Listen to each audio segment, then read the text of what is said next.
봉독합니다. 신약성경 마태복음 14장 22절에서 33절까지의 말씀 보겠습니다.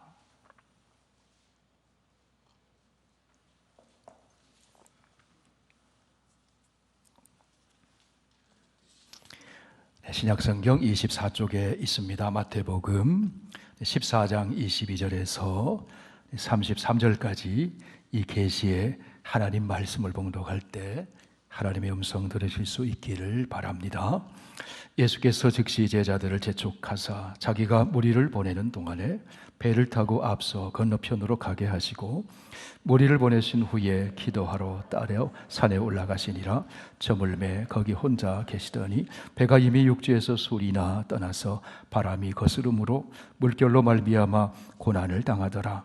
밤 사경에 예수께서 바다 위로 걸어서 제자들에게 오시니 제자들이 그가 바다 위로 걸어오심을 보고 놀라 유령이라 하며 무서워하여 소리 지르거늘 예수께서 즉시 이르시되 안심하라 나니 두려워하지 말라. 베드로가 대답하여 이르되 주여 만일 주님이시거든 나를 명하사 물 위로 오라 하소서 하니 오라 하시니 베드로가 배에서 내려 물 위로 걸어서 예수께로 가되 바람을 보고 무서워 빠져가는지라 소리질러 이르되 주여 나를 구원하소서 하니 예수께서 즉시 손을 내밀어 그를 붙잡으시며 이르시되 믿음이 적은 자야 왜 의심하였느냐 하시고 배에 함께 오르매 바람이 그치는지라. 배에 있는 사람들이 예수께 절하며 이르되 진실로 하나님의 아들이로소이다 하니라. 아멘. 오늘도 복된 시간, 말씀을 통해 하나님 만나는 시간 주시니 감사합니다. 진리의 성령께서 함께 하셔서 전하는 이나 함께 듣는 우리 모두가 하나님 만나고 우리의 믿음이 더욱 견고해지게 하여 주셔서 험한 세상에서 넉넉히 승리하고 하나님의 영광 나타내는 삶을 살도록 역사하여 주시옵소서. 예수님 이름으로 기도하옵나이다. 아멘. 나무를 절단해 보면은 중앙의 작은 동심원에서 시작해서 밖으로 가면서 점점 커지는 나이테를 발견하게 됩니다. 세월이 흐르면서 나무의 나이테가 점점 커져가는 것이죠. 작은 나무는 나이테가 작습니다. 그러나 수령이 길고 덩치가 큰 나무는 나이테가 크게 그려져 있음을 보게 됩니다. 나무의 나이테가 있듯이 우리의 신앙생활에도 믿음의 나이테가 있습니다. 예수 믿고 신앙생활을 시작할 때는 믿음의 나이테가 조그맣니다. 나이테가 조그말 때는 무슨 일을 만나면 염려부터 합니다. 원망의 말을 쏟아내기도 합니다. 나이테가 커지면 무슨 일을 만나면 기도합니다. 이해가 잘 안 되는 일을 만나도 먼저 하나님 감사합니다. 감사의 말을 합니다. 감사하면 감사의 일이 생기는 줄 믿습니다. 자기 중심의 신앙생활을 할 때는 믿음의 나이테가 조그마합니다. 기도를 할 때도 나 중심이에요. 나 중심. 그러다 나이테가 커져가면 기도의 범위가 넓어집니다. 나이테가 커지면 온 세계를 품고 기도합니다. 우주 만물을 품고도 기도합니다. 봉사를 해도 나이테가 조그마하면 자기 중심으로 봉사합니다. 주님 바라보며 공동체를 위해서 주의 영광 위해서 봉사하는 것이 아니고 자기 만족을 위해 봉사합니다. 그러다 누가 조금 거슬리는 말을 하면 상처 입습니다. 그러나 나이테가 커지면 오직 주님 바라봅니다. 누가 뭐라 그래도 감사함으로 봉사해요.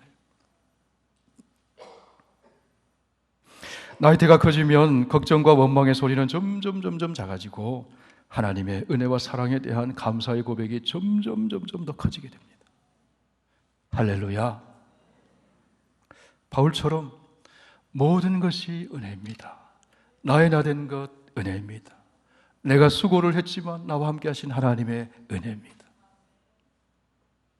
욥처럼 주신 이도 하나님이시오 거두신 이도 하나님이십니다. 저는 하나님 찬송합니다. 그러면 믿음의 나이테가 어떻게 커지는가 하는 겁니다. 나무의 나이테가 어떻게 커져가는가 하면 비바람 맞으면서 눈보라 맞으면서 나이테가 커져갑니다. 무엇을 통해 굵은 나이테와 같은 믿음이 생길까요? 풍랑이는 바다를 지나가고 광야를 통과해 나가면서. 여러분, 광야는 부족함이 많잖아요. 그런데 광야는 그 부족함이 많은 땅이기 때문에 하나님을 의지할 수밖에 없어요. 하나님의 기적을 체험하는 곳입니다.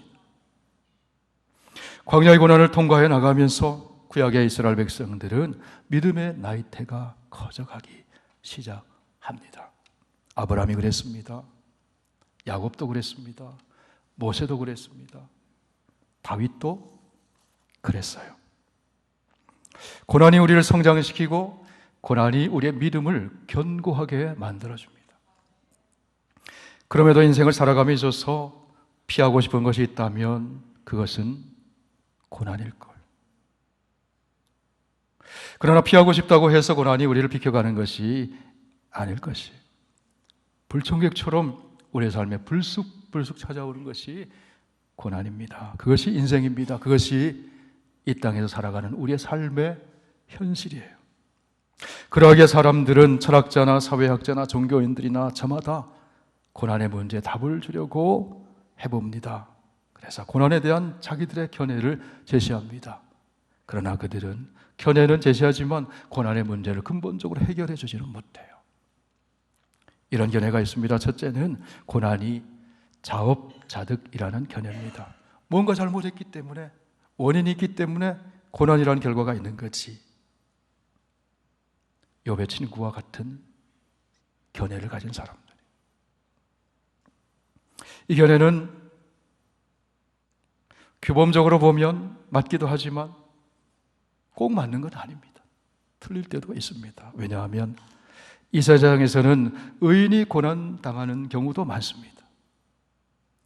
우리 주님께서도 제자들에게 복음과 함께 고난을 받으라. 의를 위하여 고난받는 자는 복이 있다 말씀하셨거든요. 고난이 꼭 자업자득의 결과라는 것은 아닙니다. 둘째는 고난이 단체 기합의 성격이 있다는 견해입니다. 사장이 잘못하면 잘못이 없는 직원이 함께 고난을 당해요. 실직을 당하기도 합니다. 옆집에 불이 나면 우리 집에 불이 옮겨 붙어서 나도 고난을 당할 수 있다는 거예요. 고난의 연대성이 있다는 겁니다. 대통령이 잘못하면 국민들이 고난을 당하기도 해요. 우크라이나의 전쟁, 멀리서 전쟁이 터졌는데 그 반대편에 있는 그 세계가 연대해서 어려움을 겪기도 합니다. 단체기업의 성격이 있다는 견해를 말하는 사람도 있습니다. 셋째는 대리적인 고난이 있어요. 남의 일에 나서서 도움 주려고 뛰어들었다가 내가 고난을 당할 수도 있다는 겁니다. 소방관이 불을 끄다가 고난 당할 수가 있잖아요. 물에 빠진 사람 살리고 하다가 내가 대신 고난 당하기도 하죠. 여러분, 자녀들이 처음 면허증 따면 신나거든요. 운전해 가다 보면 어느 날 집으로 고지서가 날라와요. 범칙금. 그럼 그 자녀가 물은 것이 아니라 누가 묻습니까? 우리 집은 아빠가 안 물고 엄마가 물어요. 무슨 고난이에요? 대리적인 고난이에요. 우리 예수 그리스도의 십자가의 고난이 그런 고난입니다. 대리적인 고난입니다. 대속적인 고난입니다. 예수님은 죄가 없으시잖아요. 그런데 고난 당하셨어요. 왜 당하셨습니까? 그가 찔림은 우리의 허물 때문이요 그가 상함은 우리의 죄악 때문이라 그가 채찍에 징계를 받음으로 우리는 평화를 누리고 그가 채찍에 맞음으로 우리는 나음을 얻었도다. 대리적인 고난이 있다는 거예요. 그리고 또 하나 고난은 훈련을 위한 고난이 있습니다. 사랑하는 아들이 바른 길 가도록 올바른 삶을 살도록 부모는 징계를 하기도 하잖아요. 고난이 있는 거예요. 더 성숙한 신앙인격을 갖도록 하기 위해서 하나님이 허용하시는 훈련의 성격의 고난이 있어요. 이 고난을 통해서 성도에게 믿음의 나이테가 굵어집니다. 커져갑니다. 이 나이테가 커지면 비바람이 쳐도 흔들리지가 않아요.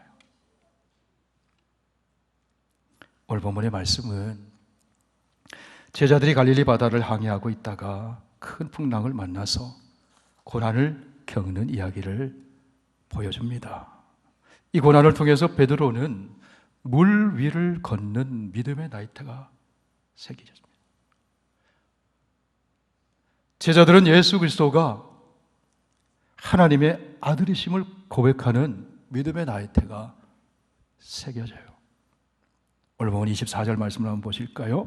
배가 이미 육지에서 술이나 떠나서 바람이 거스름으로 바다 한가운데서 바람이 거스름으로 물결로 말미암아 고난을 당하더라. 제자들이 고난을 당하고 있어요. 내가 해결할 수 있는 일이라면 고난이 아니죠.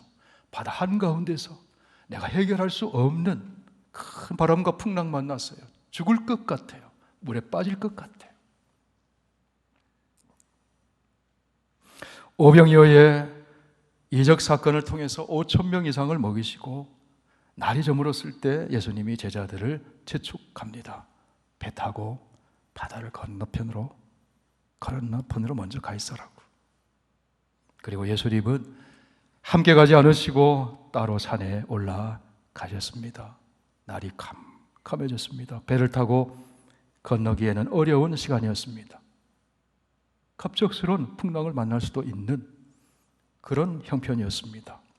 그런데 주님께서 제자들에게 건너편으로 먼저 가라고 하셔요. 재촉하셔요. 여러분, 주님께서 왜 그러셨을까요? 뜻이 있는 거예요. 훈련의 목적이 있는 것입니다. 제자들이 한밤중에 갈릴리 바다를 건너가다가 큰 풍랑을 만나 고난을 겪게 되었습니다. 그런데 이 항해는 스스로 간 것이 아니고 주님이 보내서 간 거예요.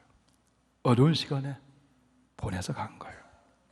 예수님의 말씀에 순종해서 갔으면 순풍이 불고 평탄하고 즐겁게 바다를 건너야 할 텐데 큰 풍랑이 일어났습니다. 믿음의 나이테가 작으면 이렇게 얘기할 수 있을 거예요. 주님이 가라고 해서 순종해 갔습니다. 이게 뭡니까?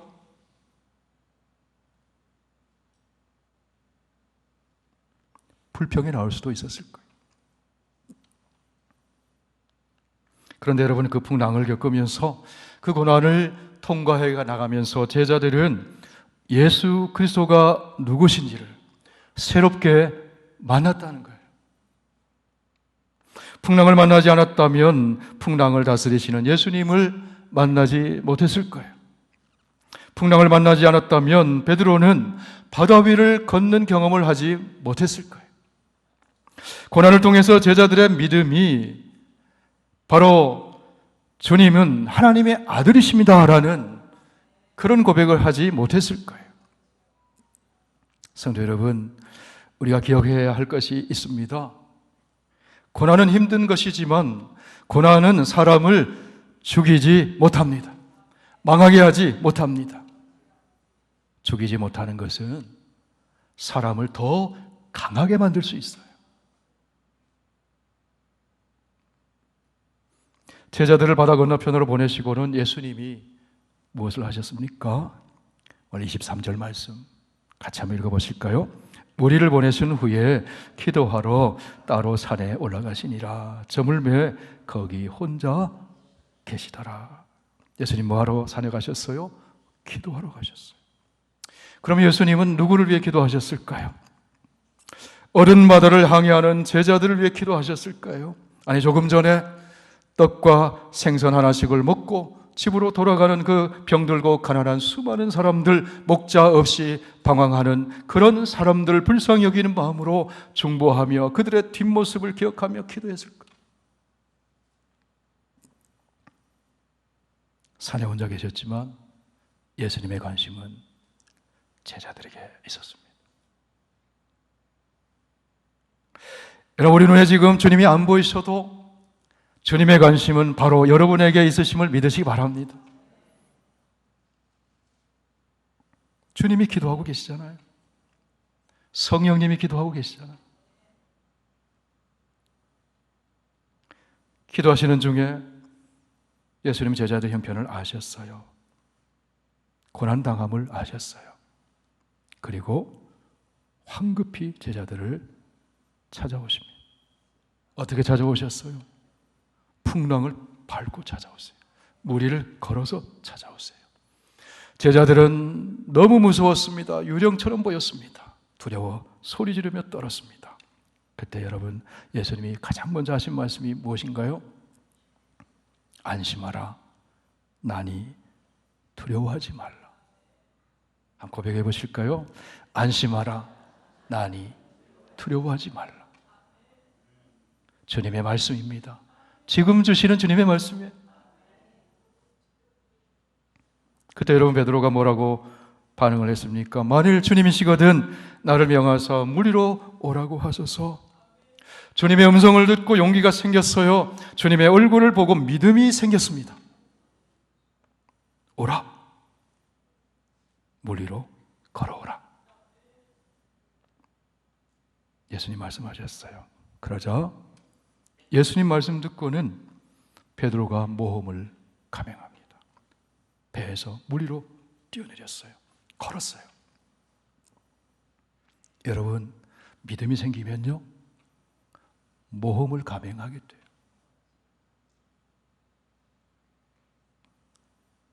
베드로가 무리를 걸었어요. 잠시 후에 어떤 일이 일어났습니까?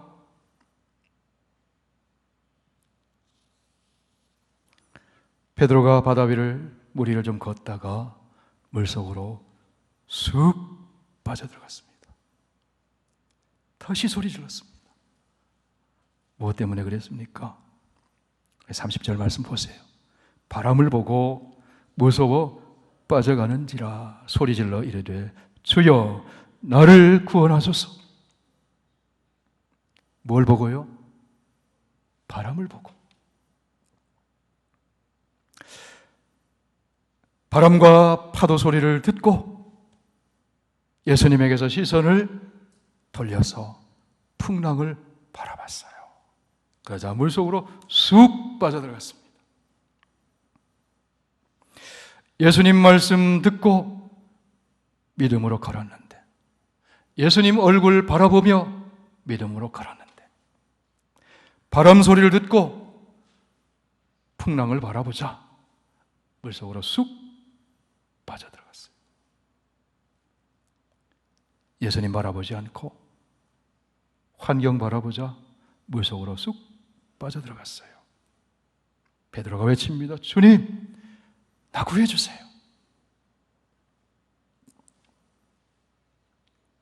그때 예수님 어떻게 해주셨습니까? 손을 내밀어 베드로를 붙잡아 주셨어요. 천천히 내미신 것이 아니라 즉시 손 내밀어 베드로를 붙잡아 주셨어요. 성들은 풍랑이 찾아올 때 우리는 때때로 친구에게, 가족에게, 이웃에게, 아는 사람에게 손을 내밉니다. 사람에게 손 내밀었다가 자존심 상하기도 합니다. 그러나 여러분, 주님께 손 내밀 때는 자존심 상하는 일이 없어요. 주님이 거절하지 않습니다. 붙잡아 주십니다. 주님의 사랑의 손으로, 주님의 강한 손으로 우리를 붙잡아 주시는 거예요. 물속으로 빠져드는 베드로를 붙잡아 주시고는 예수님이 뭐라고 말씀하십니까?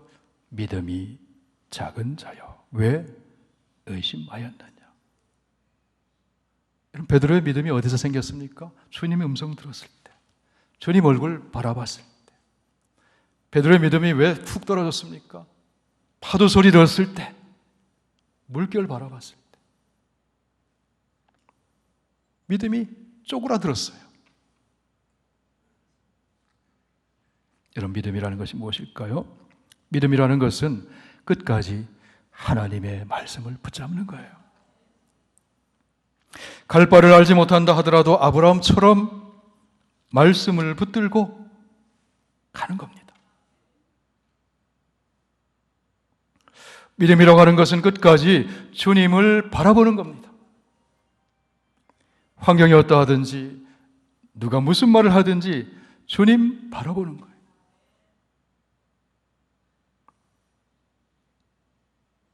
믿음이 작은 자여, 왜 의심하였느냐? 왜 의심했습니까? 주님 음성 놓쳤기 때문에, 주님 얼굴 시선 놓쳤기 때문에 의심이 드는 거지. 성도 여러분, 신앙생활이란 무엇일까요? 신앙생활은 상식을 존중하면서도 상식을 초월하는 것이 신앙생활이에요.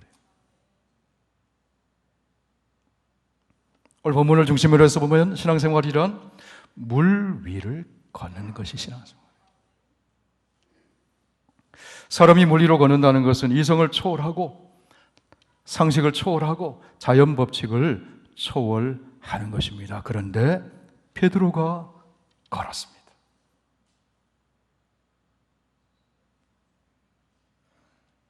그러면 베드로는 어떻게 물 위를 걸을 수 있었을까요?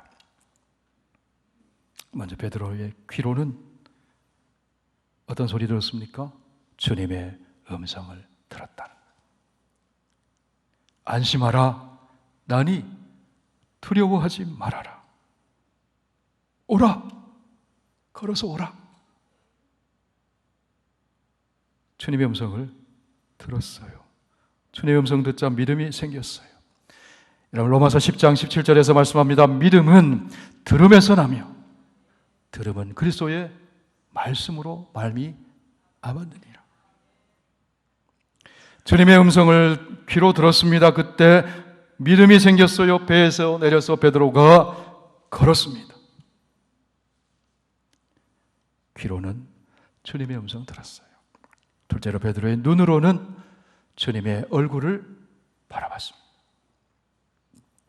성도 여러분, 신앙생활은 주님의 얼굴 바라보는 거예요. 무슨 일을 만나도 주님의 얼굴 바라보는 거예요. 주님의 얼굴을 바라보면서 발을 내디뎠을 때 베드로가 물 위를 걸어갔습니다. 그러다가 일순간 베드로가 풍랑 바라보자 물속으로 쑥 빠져들어갔어요. 주님에게서 시선이 떼어지는 순간 그렇게 됐다는 거예요.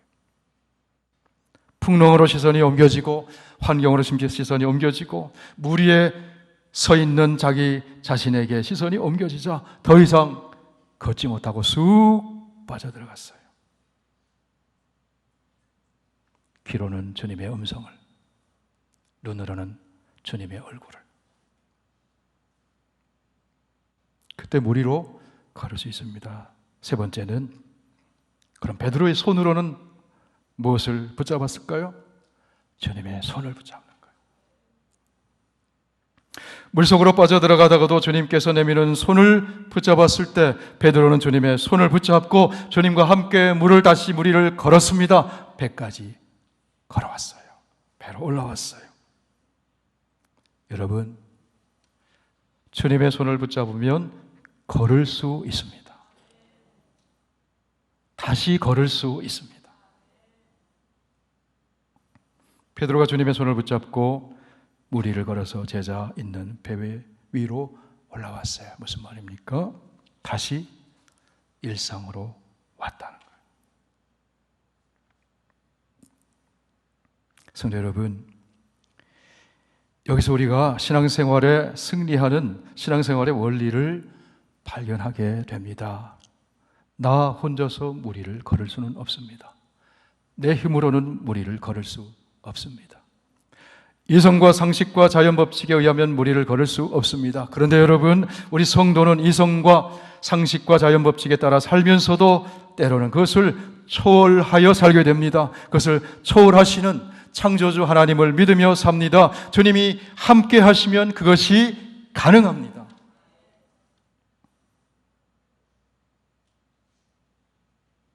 이스라엘 백성들이 애굽 바로의 압제에서 구원을 받았습니다. 출애굽했어요.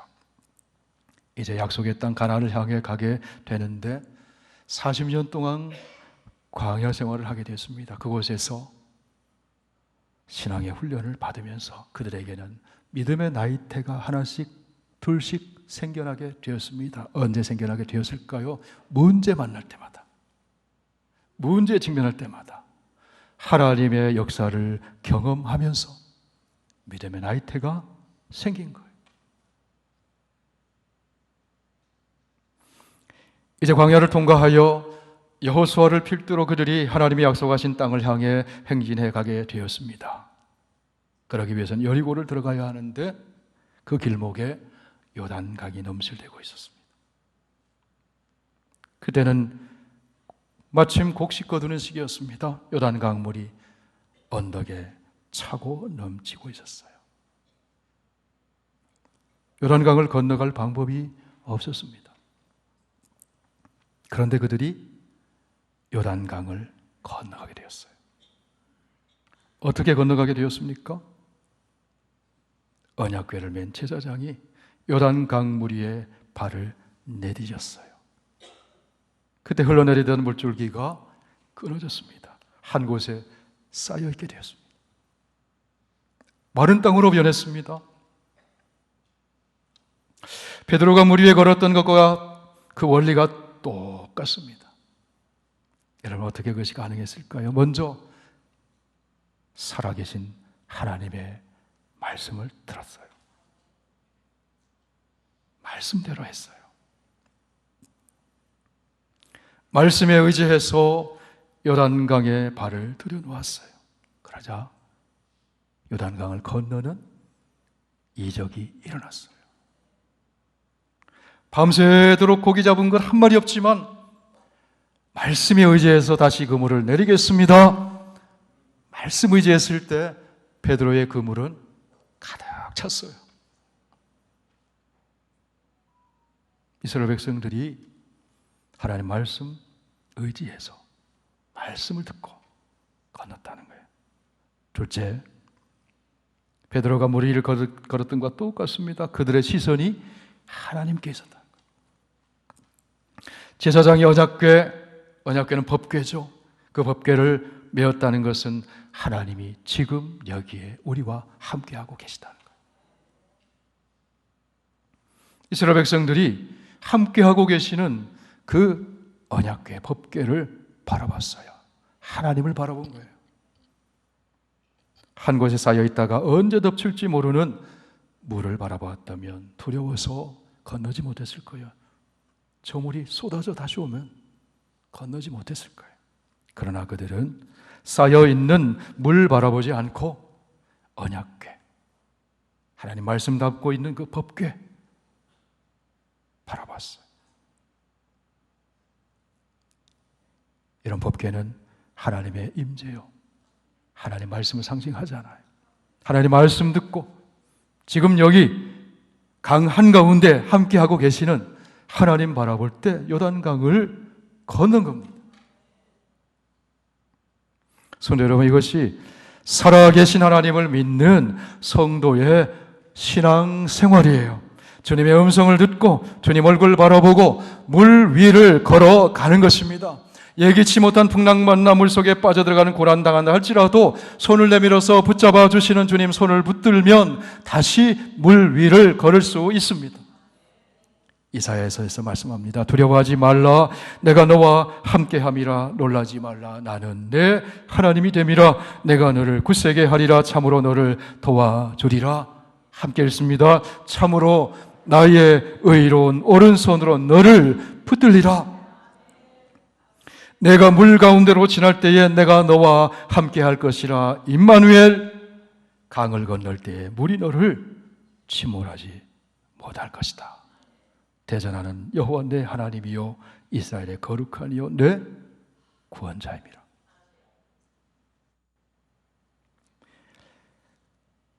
여러분의 성도의 신앙생활을 바람 불고 파도가 넘칠 때는 세상이라는 바다에서 물 위를 걷는 것에 비유할 수 있어요.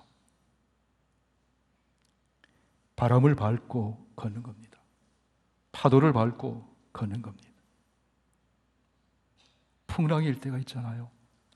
재정의 풍랑, 관계의 풍랑, 재난의 풍랑, 죄의 유혹의 풍랑. 그때마다 우리가 주의 음성을 들어야 물 위를 걸을 수 있어요. 주님 바라보야 물 위를 걸을 수 있어요.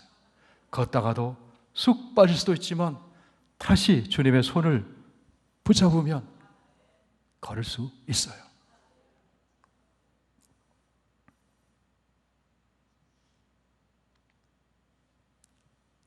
여기 물 위로 걷는다는 것을 원자 그대로 이해해서 예배 후에 오늘 내돈도 바닷가에서 걸으려고 하는 분 안 계시는지 모르겠어요. 여기 물 위로 걷는다는 것은 우리 하나님은 이성과 우리의 경험과 세상의 상식과 자연 법칙마저도 초월하시고 통치하시는 하나님을 믿으며 산다는 겁니다. 신앙생활은 몰상식이 아니라 초상식의 삶을 살게 만들어줘요. 몰상식하면 안 됩니다. 초상식의 삶. 하나님 말씀 듣고 하나님 얼굴 바라보며 하나님 손을 붙잡으며 갈 때 그것이 가능한 것입니다.